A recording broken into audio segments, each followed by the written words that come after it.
दोस्तों नमस्कार। आज हम बात करेंगे विल अर्थात वसीयत। इसके ऊपर दो जजमेंट माननीय सुप्रीम कोर्ट के आए हैं जिनके बारे में आज हम बात करेंगे। और ये दो हैं, एक तो है Lakshmi versus Gopi and others और दूसरा है संजय शर्मा एंड संजय भारद्वाज वर्सेस कृष्णा धन खावरे एंड अदर्स। ये दो हैं, तो दोनों का हम बारी बारी से बात करेंगे। सबसे पहले हम जो पहला डिसीजन है Lakshmi versus Gopi and others, जिसका special leave petition civil number है 9510/2023 का, और जिसको माननीय न्यायमूर्ति संजय करोल और न्यायमूर्ति विपुल एम पंचोली ने जुलाई 15 2026 को जो डिसीजन दिया सुप्रीम कोर्ट में इनकी बेंच ने, तो इसकी बात करेंगे। और उसके बाद फिर दूसरे डिसीजन की। दोनों डिसीजन विल से रिलेटेड हैं और दोनों इसी बेंच ने दिए हैं, हालांकि पटिशन नंबर डिफरेंट है। तो इसमें जो है माननीय सुप्रीम कोर्ट ने इस महत्वपूर्ण फैसले में जो विल को लागू करने के लिए सिद्धांत हैं उनको समझाया है कि कोर्ट को कौन से सिद्धांत जो है उनके आधार पे तय करना चाहिए कि जो वसीयत है वो वास्तविक है, असली है या नकली है। ये इसमें इन्होंने किया है और उसको कहा कि भाई वसीयत को वैसे तो किसी भी दस्तावेज की तरह साबित करते हैं, कोई भी डॉक्यूमेंट हो, परंतु यहाँ पे उसमें अतिरिक्त जो है केयर करने की ज़रूरत है, अलग से केयर करने की ज़रूरत है, क्योंकि जो वसीयत है, उसमें जो वसीयत करता है, जिसने वसीयत लिखी है, वो अब जीवित नहीं है। और जो जीवित नहीं है, तो आपको और भी केयर करने की आवश्यकता है। तो इस जजमेंट में उन्होंने जो सक्सेशन एक्ट है, इंडियन सक्सेशन एक्ट 1925 और इंडियन एविडेंस एक्ट, इसके तहत जो बातें हैं वो कही हैं। और जो मुख्य बात है कि जो विल है वो दूसरे डॉक्यूमेंट से डिफरेंट है, क्योंकि जो दूसरे डॉक्यूमेंट है उसमें आप क्या करेंगे, सिंपली कि जिसने वो डॉक्यूमेंट लिखा है, सिग्नेचर किए हैं, उसको बुला लेंगे जो उस डॉक्यूमेंट को बनाने वाला है, और वो आके गवाही देगा और कह देगा हाँ साहब ये मैंने किया है। पर वसीयत के मामले में तो ऐसा नहीं हो सकता, क्योंकि जिसने वसीयत बनाई है, लिखी है, या जिसके ब्याह पे लिखी गई है, वो तो अब मौजूद है ही नहीं।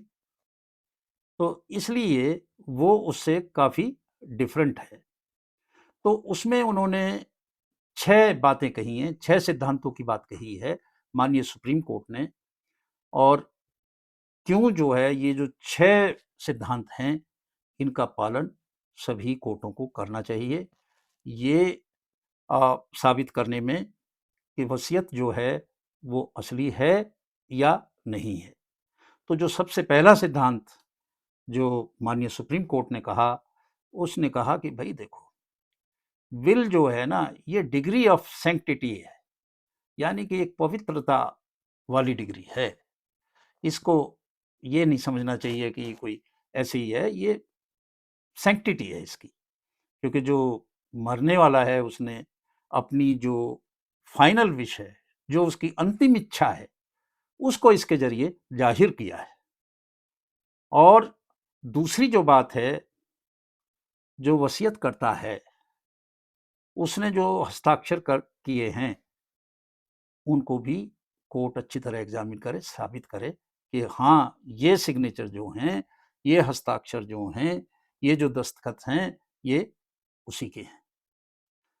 ये दूसरा सिद्धांत है। उसके जो सिग्नेचर हैं उनको अच्छी तरह से उसमें एक्सपर्ट का ओपिनियन भी ले सकते हैं, जो सेक्शन 45 में परमिट है हमारे इंडियन एविडेंस एक्ट में।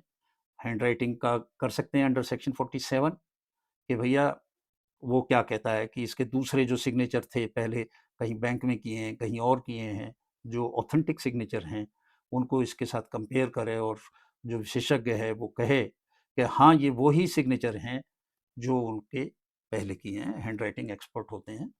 तो ये दूसरा सिद्धांत। तीसरा कि जो विल है वो भी प्रॉपरली अटेस्ट होनी चाहिए, और जैसा कि सेक्शन 63 में इंडियन सक्सेशन एक्ट में है, इस प्रोविजन में क्या है,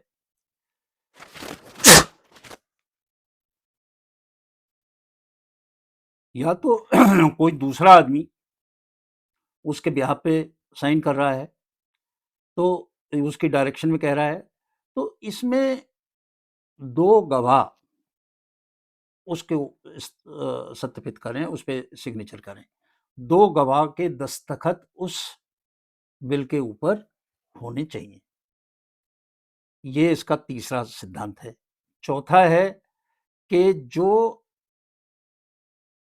वसीयत करता है उसको पूर्ण रूप से दिमागी तौर पे स्वस्थ हो, वो मेंटली साउंड हो। ये नहीं कि भाई उसकी ऐसी स्थिति नहीं है कि और उससे दस्तखत करा लिए, पूरे होशो हवास में हो, दिमाग सही है, कोई किसी तरह का उसको कोई प्रॉब्लम नहीं है। तो ये चौथा सिद्धांत है कि उसमें जिस वक्त उसने ये वसीयत लिखवाई या लिखी, उस वक्त उसकी जो दिमागी हालत थी वो बिल्कुल ठीक थी और वो एकदम स्वस्थ उसका मस्तिष्क था। ये पांचवी जो बात है उसमें कहा कि कम से कम एक गवाह, दो गवाहों ने साइन किए वसीयत पे, कम से कम एक गवाह अदालत में आके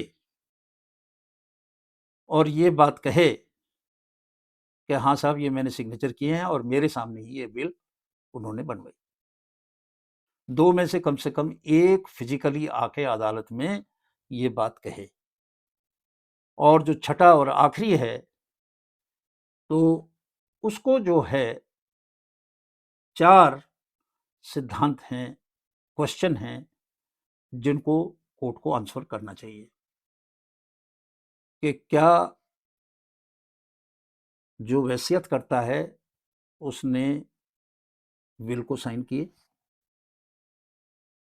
जो वसीयत करता है वो समझता है कि जिस चीज को वो साइन कर रहा है वो है क्या, और तीसरा वो ये जानता है क्या कि जो तूने दस्तखत किए, ये जो विल बनाई, इसका क्या प्रभाव होगा इसके बाद, उस प्रभाव से अवगत है, अवगत था, और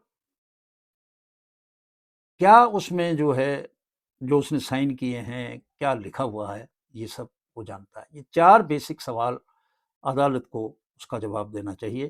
तो ये बात हुई पहले मुकदमे की, जिसमें 6 सिद्धांत कोर्ट ने कहा कि विल को वास्तविक या ना वास्तविक होने की बात कही गई। अब जो दूसरा जजमेंट था वो दूसरे केस में, उसका जो टाइटल है Sanjay Sharma alias Sanjay Bhardwaj versus Krishnadhan Khaware and others, ये civil appeal number special leave petition civil 13473 है 2022 का। और ये भी जो फैसला है वो माननीय न्यायमूर्ति संजय करोल और माननीय न्यायमूर्ति विपुल एम पंचोली सुप्रीम कोर्ट के, उन्होंने ये फैसला दिया। इसमें मोटे तौर की बात यह है कि जो विल को हम प्रोबेट करते हैं, अदालत में जाते हैं, तो उसके लिए ये जरूरी नहीं है कि जब विल की गई है उसके 3 साल के अंदर अंदर ही आप विल को कोर्ट में ले जाके प्रोबेट करें। ये जो समय सीमा है ये इस पे लागू नहीं होती। ये निर्णय सुप्रीम कोर्ट ने किया है। उन्होंने कहा कि उस डेट से नहीं होगी कि कब उसकी मृत्यु हुई है वसीयतकर्ता की, बल्कि उस डेट से होगी कि जब ऐसा करना आवश्यक है और जो वसीयत कहती है उसके खिलाफ कोई कार्रवाई की गई है जो वसीयत के अनुसार ना हो, उस डेट से ये लिमिटेशन पीरियड लागू होगा, उससे पहले नहीं। इसको साधारण शब्दों में आप इस तरह से समझें कि वसीयत लिख दी कि ये इसके नाम, ये इसके, ये इसके, ये इसके, सब कर दिया उन्होंने, वसीयतकर्ता ने।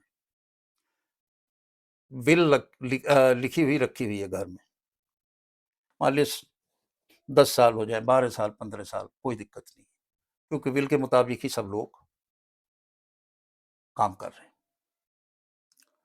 अब एक आदमी उनमें से उस विल की बरखिलाफी में कुछ करता है,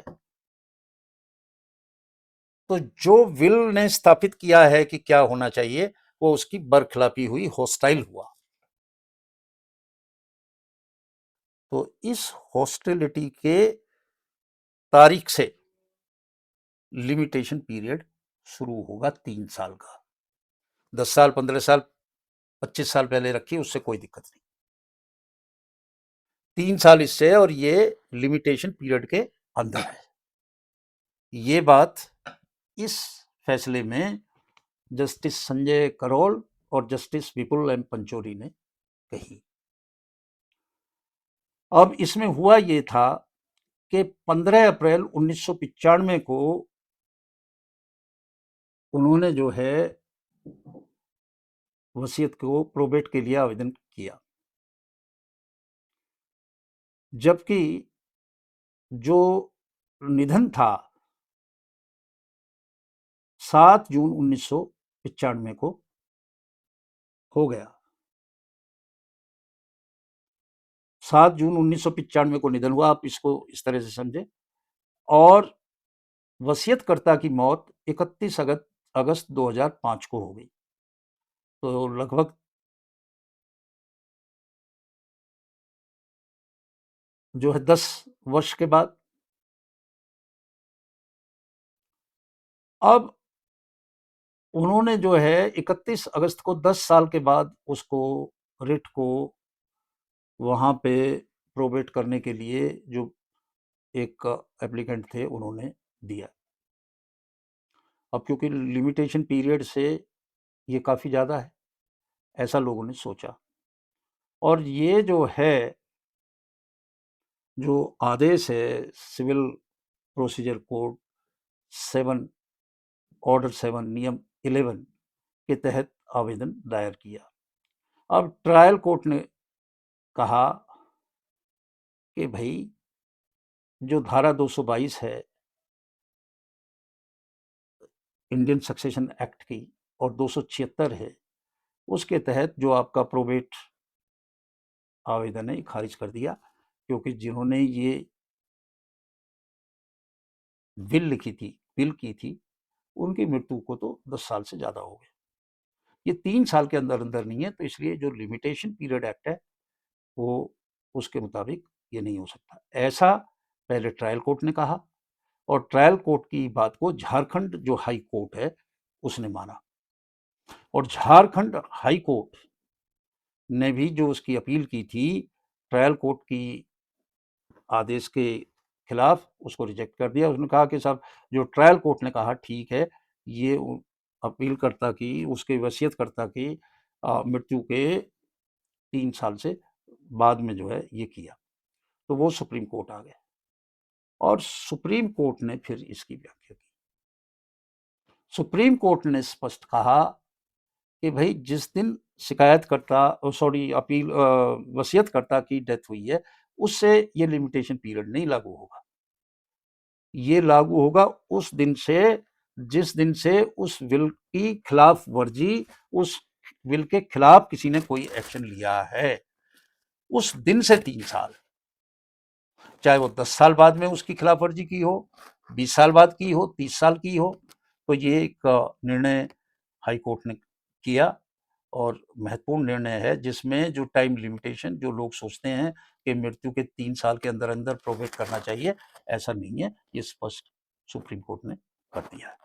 आज दोस्तों इन्हीं शब्दों के साथ मैं आपसे विदा लेता हूँ, फिर एक नए विषय के साथ फिर मिलेंगे, तब तक नमस्कार।